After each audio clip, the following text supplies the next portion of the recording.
Your top story tonight, breaking news. New details in the shooting last night at the Hagåtña precinct. Dmitry Lobanov died of a self-inflicted gunshot wound, but police say not before Lobanov threatened to kill a detective and held another officer hostage.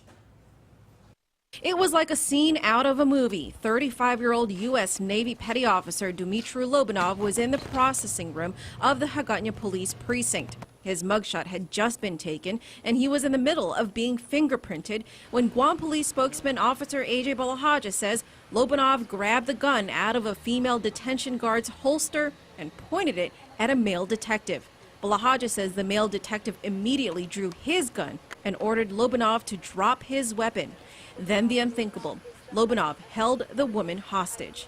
Finally, he turned the gun on himself. Right before the reported shooting, Dmitry Lobanov was just being brought to the precinct. He was being arrested for the murder of his wife. While at the scene, Balahaja briefed the media on what kind of charges Lobanov was facing. He was being charged with murder, aggravated assault, reckless conduct, possession of a deadly weapon in the commission of a felony, and family violence. Lobanov's wife, 54-year-old Irina Vag, was found dead in her Agate home from a close-range gunshot wound to her face on April 12th, 2 days after Lobanov returned to port on the USS Frank Cable. Balahaja says he's confident that police had built a solid case and that Lobanov would have been found guilty of his wife's murder. No one really knows the mindset of a person that's being brought in, but certainly that will be part of what we look at.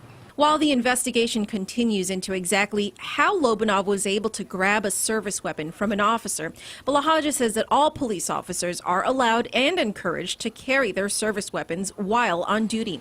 Balahaja also says that the department uses a specialized holster. The type of holster that we utilize is a double locking mechanism. It makes it very difficult to be able to pull a weapon from a police officer. So you'd have to know what you're doing if you were to...